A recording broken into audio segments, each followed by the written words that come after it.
예전에 제 성기동 교회 여신도회 회장 한 분이 오늘 성경의 본문을 읽고 크게 마음에 시험이 든 적이 있습니다.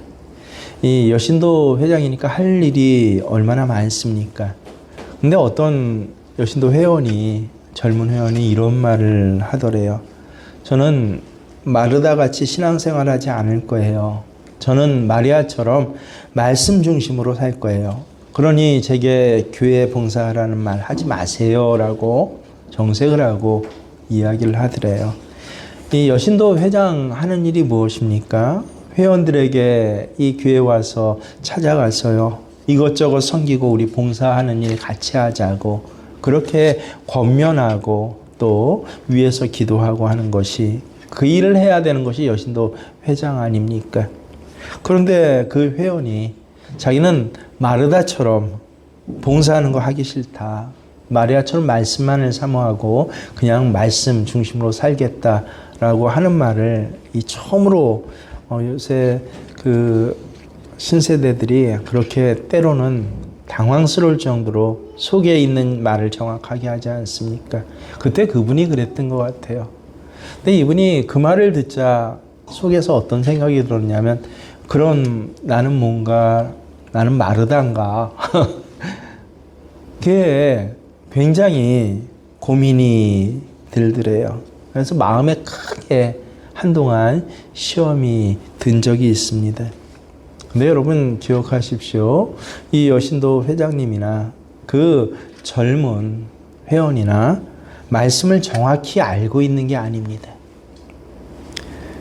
예수님께서 마르다에게 말씀한 것은 봉사하지 말라라고 하는 의미가 아니에요. 음식 만든 일을 하는 거, 그거 말씀 듣는 것보다 덜 중요하다, 그 의미도 절대 아닙니다. 오늘 예수님 말씀하시는 핵심은요, 기쁨 없이는 봉사하지 말라라고 하는 것입니다. 마르다가 음식 준비하느라고 굉장히 분주했어요. 그래서 이 부엌에서 그것도 잔치 준비를 혼자 하는 거 얼마나 분주합니까?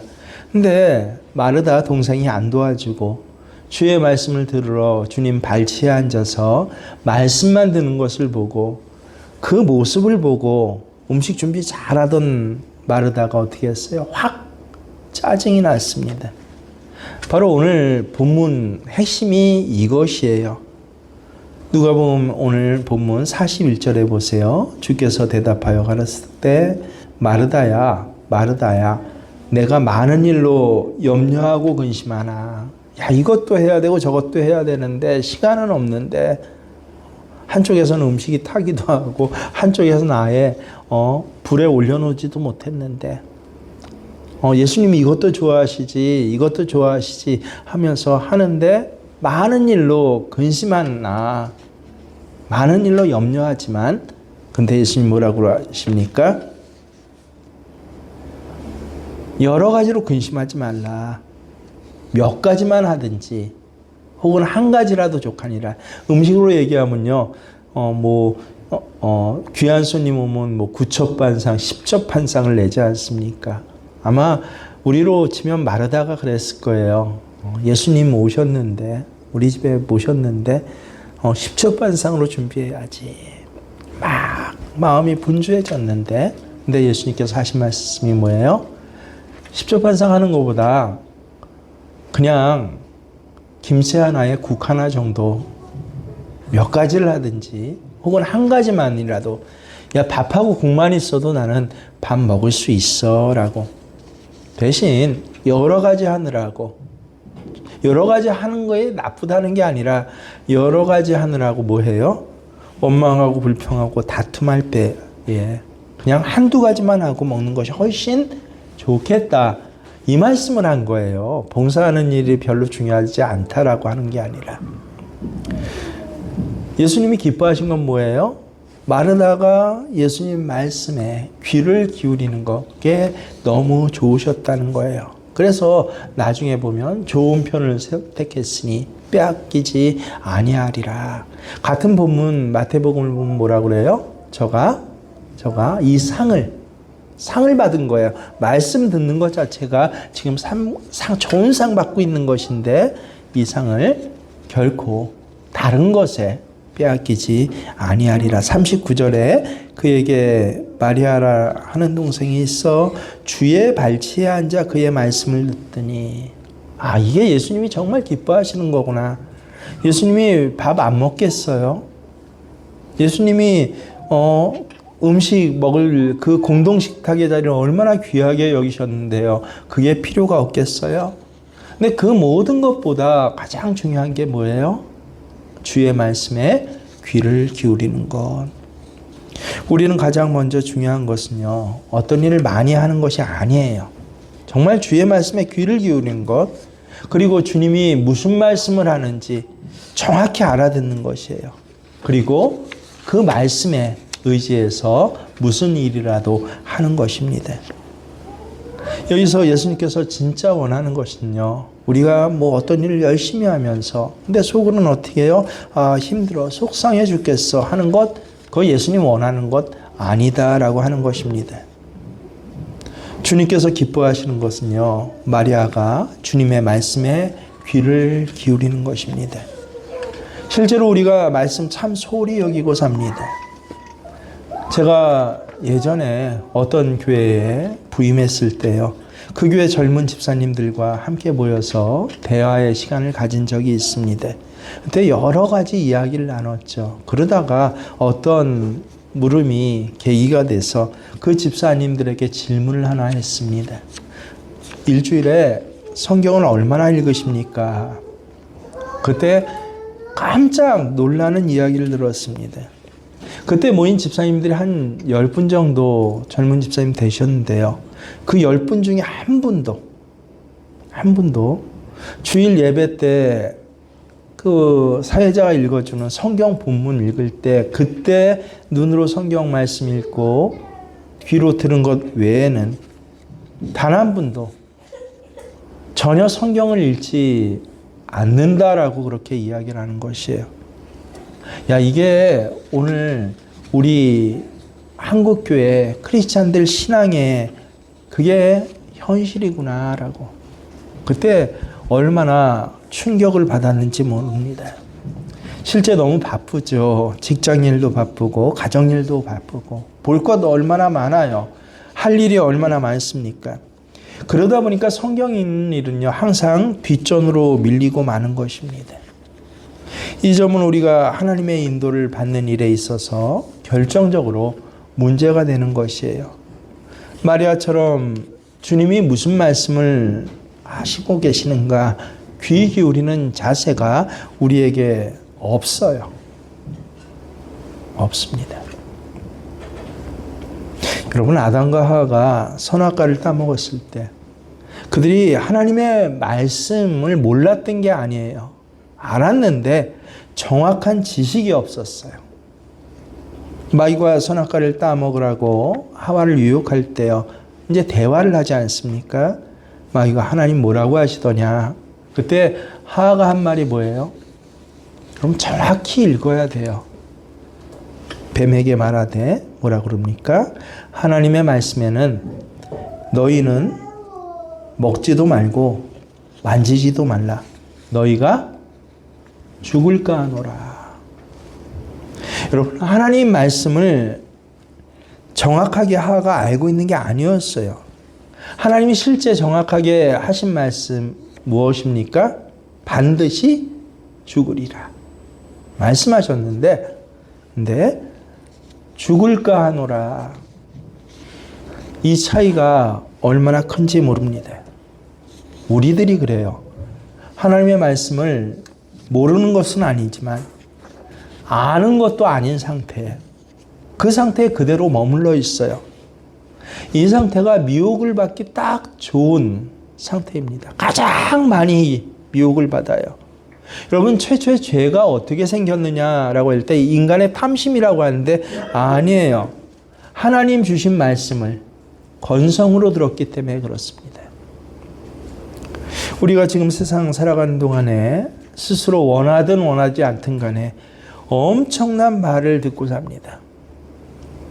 뭐 뉴스도 듣고요, 지나가는 사람의 말도 듣고요.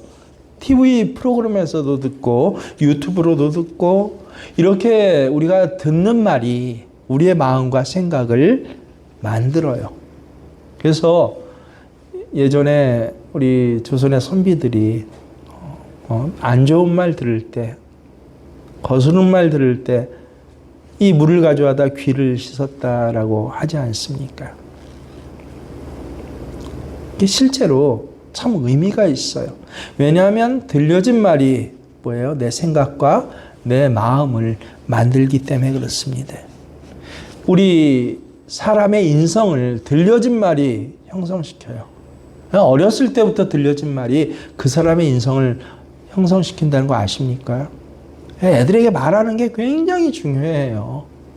얼마나 중요한지 몰라요. 왜냐하면 내가 해서 아이에게 들려진 말이 이제 이 아이의 삶이 된다는 거예요. 애에게 이 빌어먹을 놈, 우리 마치 욕 아닌 것처럼, 친근한 것처럼, 때로는 뭐 TV에 뭐 욕쟁이 할머니도 때로는 굉장히 인정도 받고 하는데, 그리고 사실 제 할머님도 저희들 손주들을 부를 때 얘야라고 안 불렀어요. 저는 한두 번밖에 안 들어봤습니다. 거의 욕 비슷하게 그렇게 얘기를 하세요. 어머니가 아주 질색을 하셔요. 근데 그 들려진 말이 어느 순간인가 그 사람의 삶이 되는 거예요. 빌어먹을 놈이 되는 거예요. 호로 자식이 돼요. 아이가 좀 혹 못하고 뭐 했어도 괜찮아. 잘할 수 있어. 라고 때로는 위로를 주고, 또 어떤 부분을 잘못하면 따끔하게 정확하게 너 이거 잘못한 거야. 라고 혼을 내야 되는데 이걸 못해요. 어리니까 몰라서 그렇겠지. 정말 잘못한 것도 뭐 어떻게 너 잘못한 거야 라고 지적을 하고 고칠 수 있도록 해야 되는데 안 해요. 그래서 주변에 이제 삼촌들 많고요. 제가 이제 삼촌처럼 해서 나중에 굉장히 그 반성을 하고 그 다음부터 말을 조심했는데, 이제 제 여동생이 먼저 시집을 갔어요. 애가 태어났는데 온 집안의 자랑거리예요. 온 집안에 얼마나 관심이 있는지.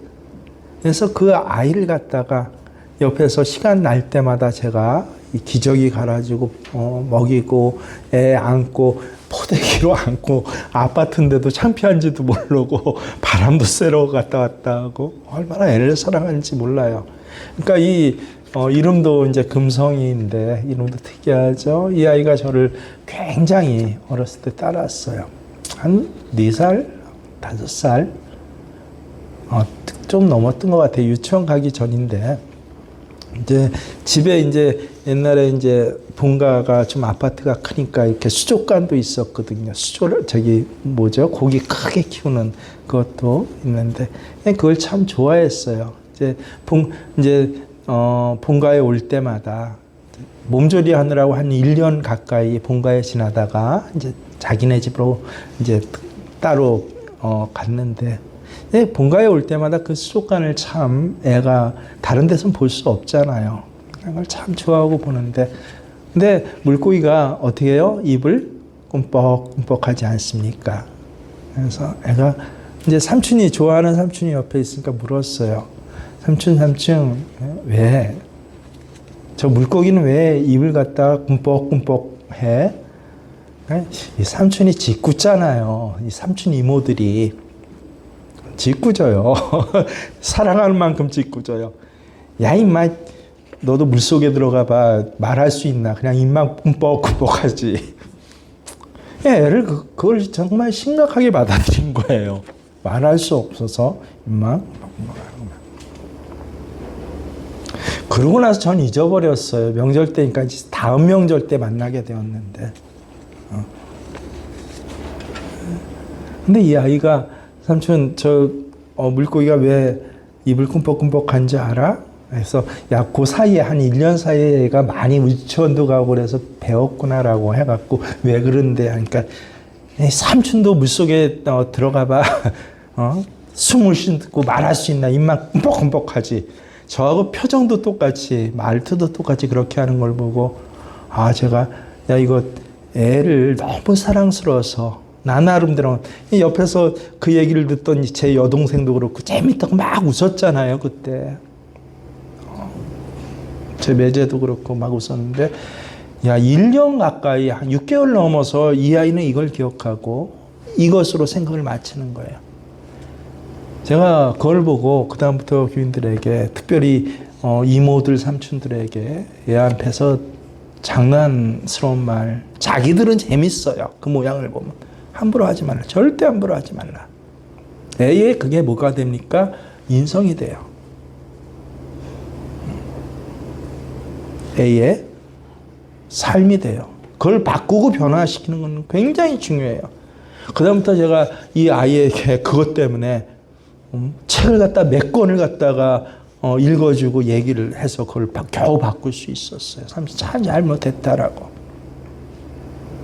근데 그걸 재밌다고 유치원을 가도 초등학교를 가도 그렇게 놀려먹는, 자기는 사랑하죠. 사랑해서 놀려먹는데 큰일 날 일이에요.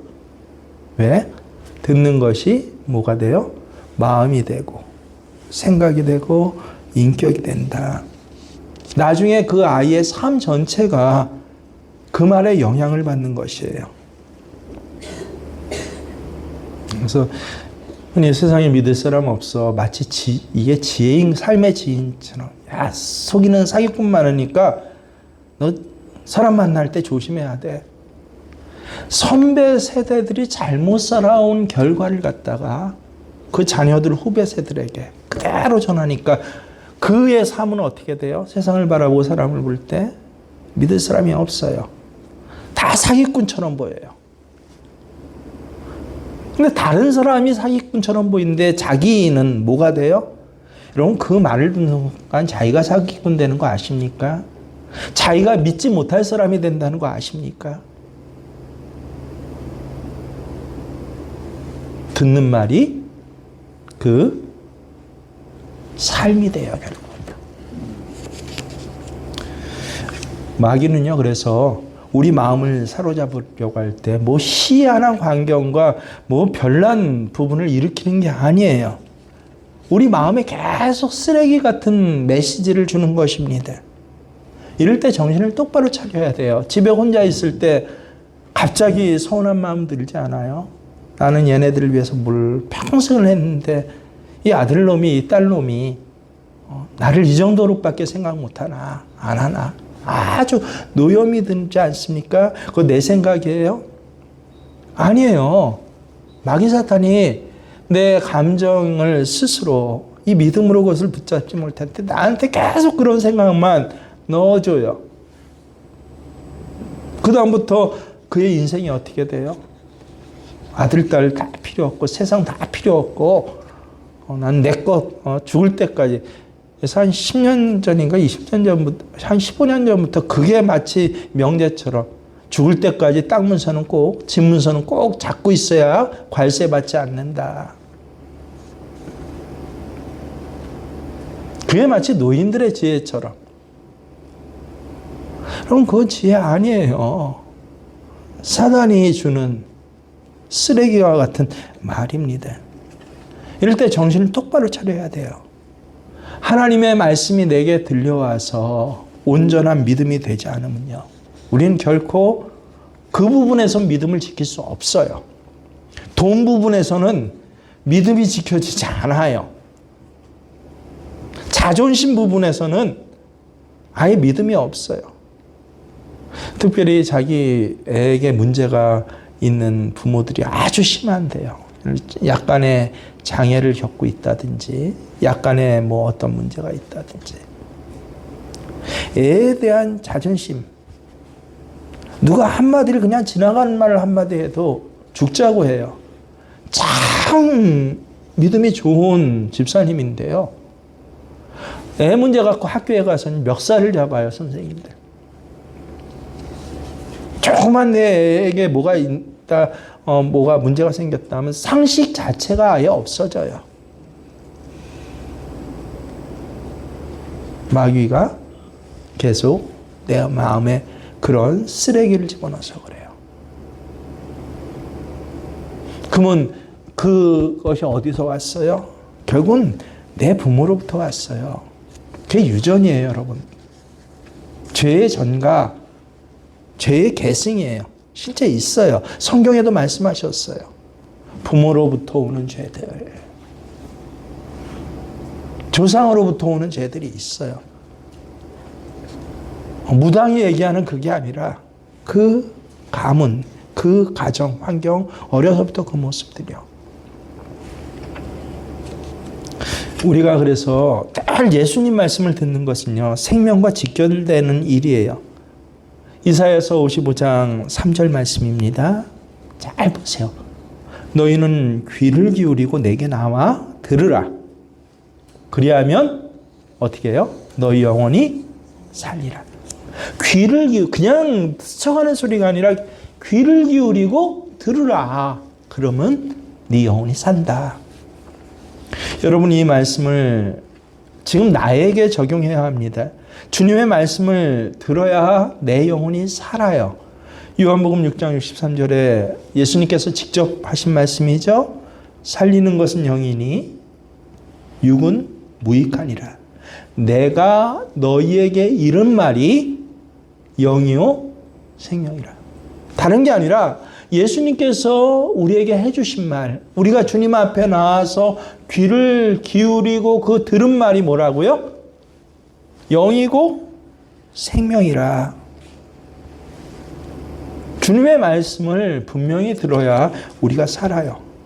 그리고 우리의 인생이 사는 거예요. 아주 유명한, 예수 안 믿는 사람들도 잘 아는 일화가 있는데요. 여러분, 월남 이상재 선생이 원래는 기독교인이 아니었어요. 굉장히 보수적인 유교 학자였습니다. 항일운동을 하다가 이제 감옥 독방에 갇혔는데, 독방에 갇혔으니 얼마나 혼자 외롭겠습니까? 그래서 이렇게 둘러보다가 자기 옛날엔 감옥 그 밑이 바닥이 마루판 아니었어요. 그 마루판 틈새에 뭔가 이상한 게 꽂혀져 있는 거예요. 그래서 그것을 갖다 억지로 빼가지고 조심스럽게 펼쳐봤어요. 쪽지 하나였는데 뭐 껌딱지만한 그런 쪽지에 옛날 작은 쪽지, 아주 작은 글씨로 뭔가 잔뜩 쓰여 있어서 햇빛에 비춰가지고 이렇게 보는데요. 거기 제가 생전 처음 보는 말이 쓰여 있었어요. 산상수훈이 거기 어느 크리스찬 그 사람이 잡혀 들어왔다가 심한 고문과 그것을 견뎌내느라고 산상수훈을 써가지고 그래서 말 사이에 끼워놨던 거예요. 그걸 하나하나 읽어봤는데요. 오른편을 때리고 넌 왼편까지 돌려대라. 속옷을 달라는 자에게는 겉옷까지 줘라. 오리 가자고 하면 십리까지 가라라고. 그런 말씀이 많이 쓰여 있는데, 이 유교학자인 이 사람, 유교 신자죠. 옛날엔 유교도 종교였으니까. 보면은 너무나 터무니없는 말인 것이에요. 허무맹랑한 소리예요. 그리고 실제 어떻게 인간이 이렇게 살 수 있단 말인가 하고, 그래서 거기 그 전집에 보면 딱 한 문장이 나오는데, 말도 안 돼. 말도 안 돼. 비웃으면서 그 쪽지를 다시 마루틈에 끼워뒀다는 것이에요. 근데 독방에 있다 보니까 너무 심심한 거예요. 아무것도 할 것이 없고 있자니 너무 심심해서, 그래서 그 쪽지를 재미삼아 다시 한번 꺼내볼 수밖에 없었다고 합니다. 꺼내보고 비웃고 뭐라고 그랬다고요? 아까 시작? 말도 안 돼. 다시 꽂아놓고 또 다시 꺼내보고 비웃고 다시 꽂아놓고, 감옥에 있는 동안 이 일을 수백 번을 했다는 거예요. 여러분, 이게 뭐예요? 산상수훈의 말씀을 그는 몰랐지만 우리는 알아요. 주야로 묵상한 거예요. 말이 되는지 안 되는지. 수십 번, 수백 번을 이 말씀을 묵상하면서 말도 안 돼, 흥 하고 비웃던 그가 어느 순간인가 마음이 이상해지는 거예요. 읽으면 읽을수록 묵상하면 묵상할수록 그 마음에 점점 은혜가 생겨요. 그가 감옥에서 나오게 될 때 그 말씀에 대해 감화를 받았고 감동을 받았어요. 그래서 목회자를 찾아가서 세를 받고 크리스찬이 되고 이젠 민족주의자가 아니라 크리스찬으로서 독립운동을 합니다. 좌파 우파가 아니라 크리스찬으로서 독립운동을 해요. 가장 존경받는 독립운동가, 크리스찬 독립운동가 지도자가 되었습니다. 여러분, 성경 말씀은요, 아무것도 아닌 게 아니에요. 그 말씀은 우리의 영을 살리고 영이 살리라. 또 우리의 인생도 살아나게 됩니다. 말씀에는 하나님의 능력이 실제로 있어요. 주님을 직접 만나보는 신비한 체험은요, 모든 사람에게 허락된 것이 아닙니다. 사실 빛으로 나타나신 예수님을 바라보는 체험, 그런 체험 누가 특별히 하신 적이 있어요? 모든 사람이 그런 체험을 하는 것이 아니죠. 한데 그것보다 더 놀라운 은혜가 성경책을 읽을 때 이 말씀을 통해서 말도 안 되던 소리가 우리의 영을 바꾸고 살리게 되는, 이게 더 큰 은혜가 되더라라고 하는 것입니다. 여러분, 하루 세끼에 애들이 밥을 먹고 자라는데 애들이 자라는 걸 가만히 보세요. 뭐로 자라는 거예요?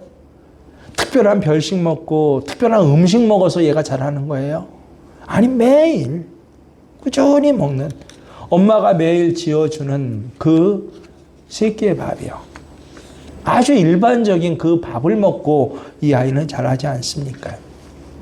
우리의 영도 마찬가지예요. 우리의 영이 자라고 하나님 말씀 앞에 귀 쓰임받는 역사도 이 성경 말씀을 꾸준히 묵상하는, 읽는 삶을 통해서 일어나는 것입니다. 그 점을 우리가 분명히 알아야 돼요. 성경 말씀은요, 실제 하나님의 능력이 되는 거 아십니까?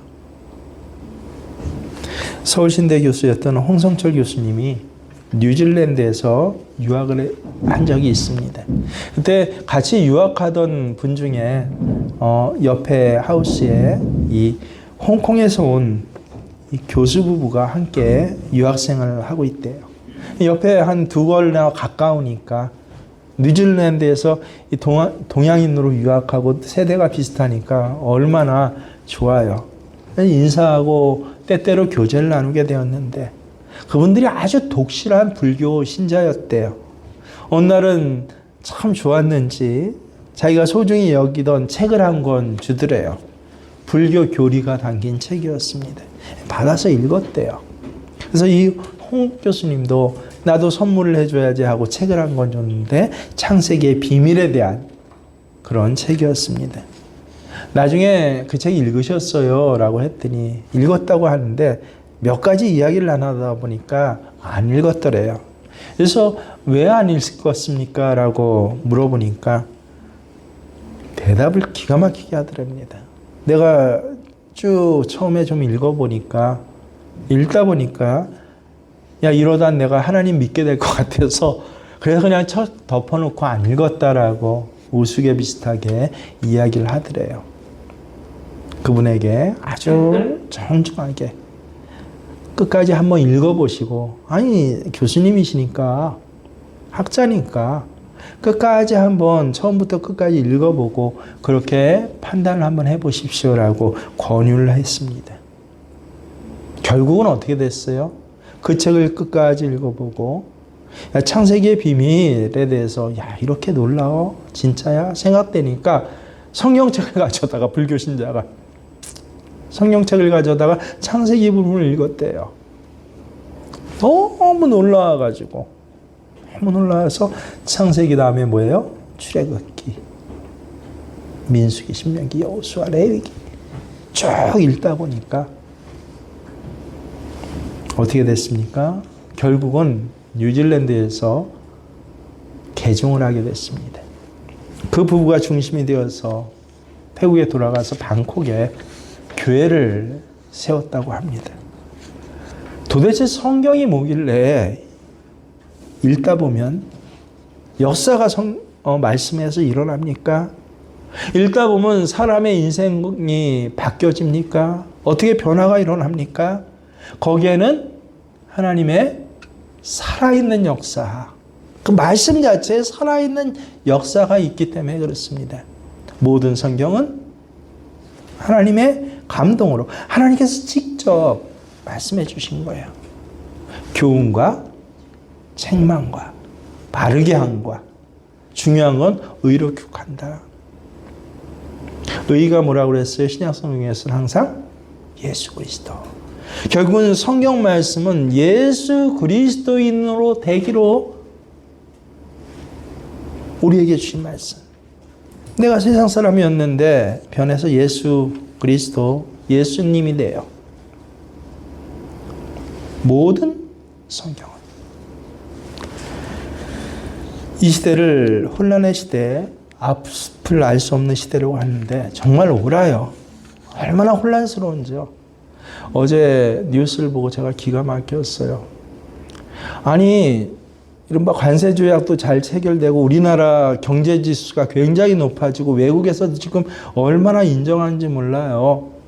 근데 환율이 이전에 100년간 볼 수 없었던 역사예요.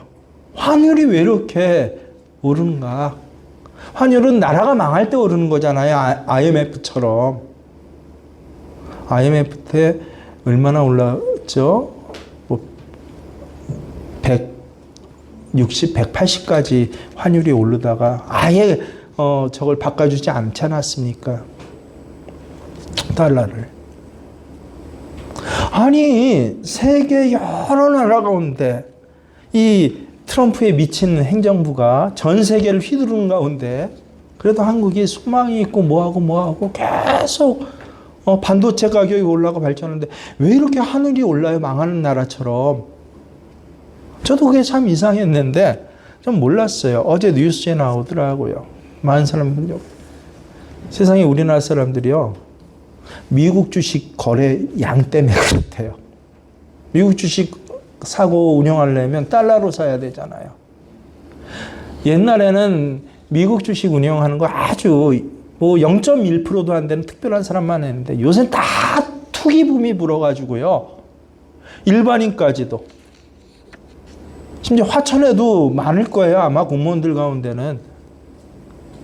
알아보지도 못하는 미국 주식 거기 들어가 갖고 숫자만 보고 겨우 읽는 네임만 보고 IBM이니 뭐니 하는 테슬라니 하는 네임만 보고 그 미국 경제가 어떻게 돌아가는지도 모르고 거기에 세상에 달러로 바꿔서 투자를 하니 달러 가격이 계속 올라가는 거예요. 떨어져야 되는데. 아주 기이한 현상. 왜 벌어졌어요? 듣는 소리 때문에. 야, 미국 주식 투자하면 돈 좀 만지고 돈 좀 벌 수 있어. 정확한 지식도 아니에요. 여러분 미국 주식 투자 돈 버는 줄 아세요? 제가 아주 호언을 해볼까요? 1년 안 가요. 2년 안 갈 겁니다. 아주 울면서 다 땅을 칠 거예요. 그거 몰라요. 그것 좀 하면 돈 번다 하니까. 나라가 이상할, 나라 전체 경제가, 경제 지표가 이상할 정도로 안정되어 가는 나라에서 망하는 나라처럼 환율이 오를 정도로 사람들이 다 어떻게, 특별히 젊은 사람들이 거기 다 귀를 기울여요. 이렇게 하면 돈 좀 번대. 뭐 주식 투자 이렇게 하면 돈 좀 번대. 아니에요. 그건 지식이 돼야 되고 지혜가 돼야지. 거기에 내 삶을 맡겨서는 안 돼요. 거기에 내 마음을 빼앗겨서는 안 되는 것이에요. 다. 애는 이렇게 해야 뭐 서울에 10개 대 안에 간대. 오늘도 그 신문 보니까 아주 그게 뭐 이렇게 해야 서울 10개 대 안에 SKY도 아니에요. 서울대, 연대, 고대도 아니고 겨우 서울 소재한대학에 가는 방법이 온 수험생을 둔 학부모, 올해 시험 본 애들도 아니에요. 중학교 3학년에 둔 학부모들의 관심이 거기에 온 것이 쏠려갖고 그렇게 해야 될 것 같고 거기에 자기의 시간표를 맞추고 거기에 자기의 인생을 맞추고 있어요. 근데도 여러분 서울 시내 전기가 8천 몇 명이에요. 인문계. 후기가 8천 몇 명이에요. 서울 소재 안에 있는 대학만 해도. 근데 거기 몇 명이 지원을 해요? 20만 명씩 지원을 해요. 20만 명씩. 그럼 몇 분의 1이에요? 기가 막혀요. 그 몇 프로 안 되는 것에 거기 들어갈 애들은 정해져 있어요. 기본적으로 수능은 적어도 4개 중에 3개는 1등급 받아야 될 거 아니에요. 그럼 언제 나와요? 고등학교 2학년 때 이미 나와요, 점수가. 수능 점수 몇 점인지. 뭐 불수능이든 뭐든 그거 떠드는 건 누가 떠들어요? 그거 못한 사람들이 떠들어요. 그러면서 그렇지 않은 사람 가운데 어떻게 하면 편법을 써서 아주 운이 좋아서 그 안에 들어있는 서울 소재 대학 가봐야 그 애가 어떻게 돼요? 생각해 보신 적 있어요? 서울대 갔다고 해서 그 애의 인생이 보장이 돼요? 기회는 좀 있겠죠. 안 그래요. 근데 이 집안에 먹고 사는 거, 살고 죽는 게 애 대학 시험 붙는 거에 달려 있어요. 왜? 그렇게 들어요. 필요한 지식이긴 하지만 내 삶을 주관하는 생명은 아니에요. 죽을 때까지 통장 손에 들고 있는 것 고려해야 되고 필요한 지식인 건 분명하지만 내 삶을 주관하는 생명은 거기에 없어요. 하나님의 말씀이 너희를 살리고 너희 영을 살린다라고 그렇게 말씀하고 계신데 주식에 대한 지혜, 노년의 삶에 대한 고려, 애에 대한 교육의 어떤 지침과 방향, 이게 마치 우리 인생을 좌우하는 것처럼 누가 그걸 심어주는 거예요? 사탄이요. 사탄이 주는 말이 우리 신앙의 인격까지도 바꾸게 되는 것이에요. 그에 비해서 우리는 어떻습니까? 우리에게 주신 성경이요. 이 성경이 있기 때문에 이 희미한 세대, 정말 요새 경제학자들 나와서 이야기하는 거 못 들었죠? 한 10년 전만 해도 뭐 우리나라에 서울대 경제파와 고대 경제파가 있는데 이 경제학자들 나와서 뭐 삶을 조망하고 어떤 사회를 조망했는데 요새는 안 해요. 왜 그런지 아세요? 몰라요. 지네들도. 세계적인 경제학가도 몰라요. 조망을 못해요. 얼마나 세상이 혼탁하고 악한지 거기 들려지는 소리대로 살아가면, 근데 하나님의 말씀을 듣게 되면 우리의 믿음을 지킬 수가 있어요. 하나님의 말씀은 능력이 있기 때문이다. 라비 제커라이스라는 굉장히 훌륭한 신학자이자 사회학자가 있는데요. 이 영국 베드포드에 존 버년의 박물관이 있다고 해요. 저도 꼭 가보고 싶은데 존 버년 얼마나 전 세계에서 철로역정 같은 책은요. 전 세계에서 성경 다음으로 가장 많은 언어로 번역되어 있고 가장 많이 팔린 책입니다. 얼마나 영향을 미치고 있는지 몰라요. 아예 박물관을 하나 세워서 전 세계, 우리나라 번역본도 거기에 있대요.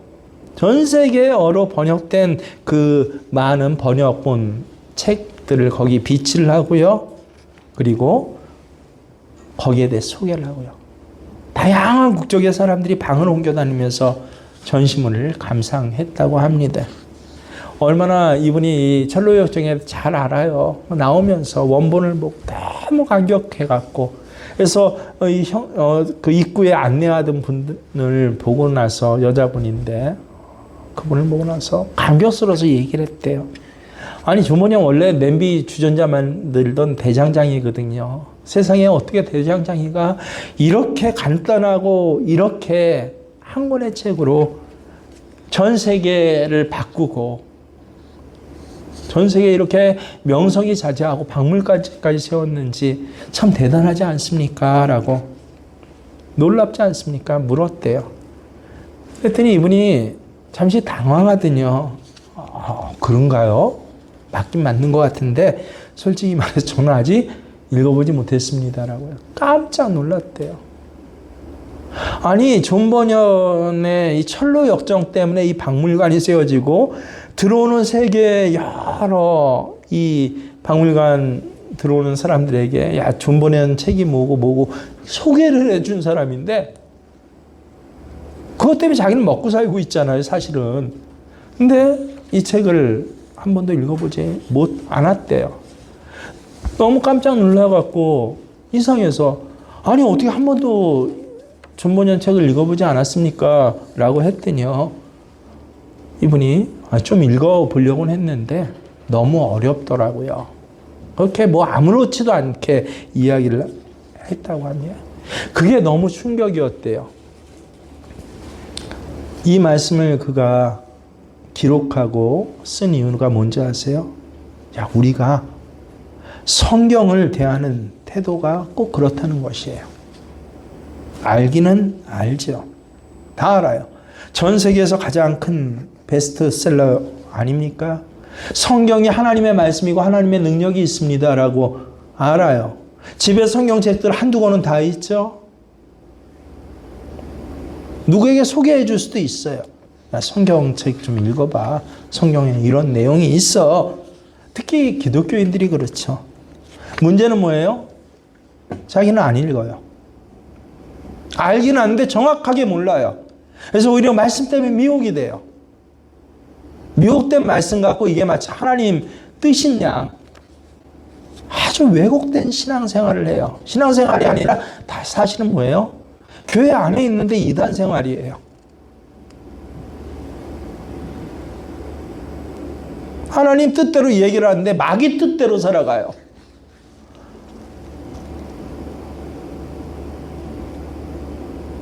내 안에 예수님 계신데도 매일 염려해요. 염려가 삶을 주관해요. 염려를 벗어버리고 정말 주님 뜻대로 주님 말씀하신 대로 붙잡고 살겠습니다 하고 한 걸음 나가야 되는데 생각뿐이에요. 개념뿐이에요. 그러면서 실제 신앙의 삶은 어떻게 살아요? 마귀 뜻대로. 얼마나 안타깝습니까? 그래서 가만히 성경을 보면 이런 비극은요, 가장 많이 당하셨던 분이 바로 예수님 같아요. 예수님 이 땅에 오셔서 입을 열어 가르쳐 가라사대. 이게 예전에 개역 성경이었죠. 입을 열어 가르쳐, 지금 개역 개정에는 이르시되 이렇게 번역을 했지만요. 예수님 이 땅에 오신 건 말씀을 주시기 위해서예요. 십자가 지시려면 그냥 일주일 동안 십자가 지셨으면 됐어요. 근데 왜 3년 동안 공생의 기간을 살아야 했습니까? 왜 30살이 되기까지 이 땅에서 사셔야 됐습니까? 말씀해 주시기 위해서요. 입을 열어서 말씀해 주시기 위해서. 근데 예수님 만났던 수많은 사람들이 어떻게 했어요? 주님 주신 말씀을 귀를 기울여서 듣고 감동해서 삶이 변하지 않았어요. 많은 사람들이 스쳐 지나갔어요. 주님 주신 말씀을 옵션처럼 여겼어요. 주님 주시는 말씀에 대해서 굉장히 괴로워하면서 돌아가요. 이 말씀을 또 시험해보고자 논쟁하고자 해요. 이게 옳아요? 틀려요? 제일 많이 이 아픔을 경험하셨던 게 예수님이었겠구나. 오늘 우리 한국교회 교인들 문제는요, 성경 말씀보다 체험을 중시해요. 우리 한국교회 영성이 뿌리째 흔들렸던 사건을 다른 사람들은 그렇게 안 생각해도 저는 1992년 10월 28일 휴거 사건이라고 생각해요. 정말 보수적이고 많은 교회들이 뿌리째 흔들렸어요. 그때.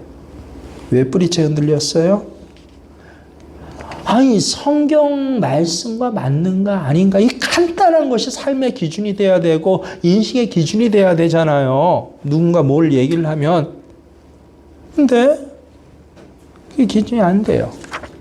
보았다라는 거예요. 분명히 내가 보았다라는 거예요. 그것도 한두 사람도 아니고 많은 사람들이 동시에 당시에 서울에서요. 심지어 부산에 인척을 아는, 그래 통화 자주 하는 그런 친구와도 같이 들었는데요. 전국에서 분명히 그것을 보았대요. 눈으로 보았대요. 환상으로 10월 28일 24시에 내가 오리라. 미국에서도 연락이 왔대요. 미국에 있는 크리스찬 보았다라고 하는 것입니다. 체험해서 이 체험한 걸 갖고 얘기를 하니까 성경 말씀은 저 멀리 떠나가고 정말 그래? 온 한국교회가 흔들렸어요. 그 말씀에. 때때로 목회자가 그거 아니다라고 해도 성경 말씀에 이렇지 않느냐. 성경 말씀에 뭐라고 그래요? 마태복음 24장 36절에 보면 예수님 직접 말씀하셨죠. 뭐라고요? 그러나 함께 시작. 그날과 그때는 아무도 모르나니. 하나님만 아신대요. 예수님 직접 말씀하셨어요. 자, 그럼 난 직접 예수님 오신 날을 내 눈에 보았어. 야, 10자하고 28자 숫자 두 개가 나왔어. 하는 것과 성경에 이 말씀이 있는 것과 뭐가 옳아요? 뭐가 옳아요? 말씀이 옳잖아요. 아주 간단한 문제 아닙니까? 근데 온 한국교회가 흔들렸어요. 영적으로. 심지어는 공영방송에도 막 취재가 나왔잖아요. 정말 휴가가 되나 안 되나 본다고. 개업날 잠 못 들듯이 그날 잠 못 들고 24시 기다리던 국민들이 60 몇 프로래요. TV 그 방송률이요. 그날 시청률이. 우리나라 국민 중 6명은 그날 TV 시청하고요. 1명은 그 현장에 가서 지켜보는 거예요. 수많은 교회에서 목회자들이 뭐라고 그래요? 보세요. 성경 말씀에 그날과 그때는 아무도 모른다. 예수님 직접 말씀하셨어요. 그거는 거짓입니다. 사탄의 일입니다 하는데, 근데 온 성도와 교우들이 크리스찬보다 훨씬 더 많은 퍼센티지의 이 나라 국민들이 마치 지금 미국 주식하면 대박 친다라고 하는 듯이 거기에 다 귀가 휩쓸려 갖고 휴거?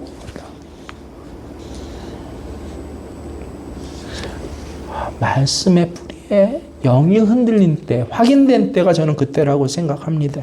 기준이 없어요. 왜? 왜 없을까? 제가 깨달았다고 했죠. 왜 없어요? 말씀을 안 보니까. 말씀을 안 보니까. 이제 우린 분명한 기준을 가져야 됩니다. 하나님의 뜻, 나를 향한 하나님의 뜻이 뭘까요? 매일 고민하지 말고 성경 말씀 안에 있어요. 성경 말씀으로 내가 무엇을 해야 할지 분별해야 되는 것이에요. 꿈으로도 환상으로도 하나님께서 분명히 역사하시는 때가 있어요. 저는 그런 것을 많이 경험합니다. 하지만 분별력은요, 항상 성경 말씀으로 분별해야 되는 거예요. 더 중요한 것은 말씀을 아는 것이 중요한 게 아니라 말씀대로 사는 것이 중요해요. 말씀대로 사는 것.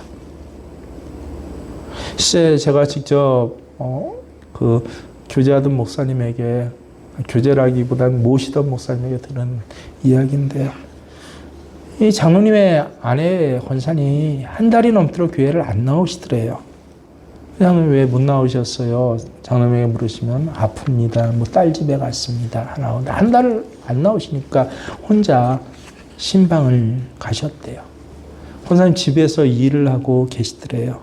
큰 소리에 권사님 안녕하세요 인사했는데 힐끗 쳐다보고 별로 반가워하지를 않더래요. 그래서 따뜻하게 권사님 왜 그러세요? 왜 교회에 안 나오셨어요? 장로님 부인이신데 교회 안 나오시면 안 되죠. 그랬더니 그 권사님이 아주 정색을 하면서 목사님에게 묻더래요. 목사님, 우리 남편 장로님 죽으면 천국 갑니까? 천국 가겠죠? 못 갑니까? 이 뜻밖의 소리에 너무 당황해갖고요. 그래서 큰 소리로 확신 있게 얘기를 했대요. 장로님 천국 가죠. 장로님이 천국 못 가면 누가 천국 가겠어요. 걱정하지 마시고 권사님, 그러니까 교회 나오세요. 그랬더니 이 권사님 한숨을 쉬면서 그렇죠. 장로니까 천국 가겠죠. 그럼 난 천국 가기 싫어요. 천국 가서 남편 장로님과 영원히 함께 살아야 될 거 생각하니까 나 차라리 교회 안 나가고 지옥 갈래요. 아주 특별한 케이스니까 그런 웃지 못할 특별한 일도 있지만 여러분 목사나 장로나 교인들 모두 심각하게 생각해야 됩니다. 내 아내가 내 남편이 나 때문에 천국 가기 싫다라고 혹시 얘기하지 않아요? 내 자식들이 나 때문에 천국 가기 싫다라고 얘기하지 않아요? 내 옆집에 사는 사람이 나 때문에 당신 천국 가면 난 천국 안 갈래요. 당신 같은 사람하고 나 같이 못 살겠어요. 이웃집에서 그러지 않아요? 성경은 단지 읽고 아는 지식의 대상이 아니돼요. 성경은 역사하는데 언제 성경이 역사예요? 말씀대로 순종할 때. 역사하세요. 여기에 목숨을 걸어야 하는 거죠. 여러분 지금 우리가 어떤 어려운 처지에 있든지 반드시 우리는 헤쳐나오게 됩니다. 왜요? 말씀과 함께 있으니까요. 그래서 지금의 이 어려움은 간증거리가 돼요. 하나님의 말씀이 우리를 살려내요. 우리 갈 길을 가르치세요. 어떤 어려움이든지 어떤 문제이든지 하나님은 어려움 중에서 하나님의 영광을 드러내세요. 두려워할 것 없습니다. 문제는 성경 말씀을 묵상하면서 주님의 가까이 나와서 주님의 음성을 들으려고 하고 들려진 말씀대로 살 수 있는가 없는가가 문제인 것입니다. 지난주 성경 어디까지 읽으셨어요? 역대기하고 에스라까지 읽으신 분들 말씀 매주 읽는 거. 바쁜 일 참 많지만 주님 말씀 앞에 나와서 매주 읽는 거. 이걸 예수님이 가장 기뻐하신다. 이번 주는 어디부터 읽어야 됩니까? 매일 5장이면 느헤미야, 에스라, 느헤미야, 에스더 쭉 읽어야겠죠. 그 말씀을 보고 기뻐하는 것. 이 말씀대로 살아가는 것. 이게 중요해요. 그래야 우리 영이 산다. 특별한 기적이 일어나서 사는 거 아니에요. 암병이 고쳐져서 사는 거 아니에요. 보증금이 갚아지고 사기꾼이 붙잡혀 사는 거 아니에요. 매일 읽는 말씀이 때로는 홍해를 갈라요. 매일 읽는 말씀이 반석에서 물을 내요. 골리앗이 거꾸러져요. 여호수아 때 심전 해가 중천에 떠서 움직이지 않은 것과 같이 이런 너무너무 놀라운 기적도 뭐 때문에 일어나요? 하나님의 말씀에서. 주의 말씀을 붙잡고 승리하시는, 다른 것 붙잡고 승리하지 마세요. 여러분의 감정 붙잡고 조건 환경 붙잡고 승리하는 게 아니라 주의 말씀 꼭 붙잡고 승리하시는 저와 여러분 되시길 주의 이름으로 축원합니다.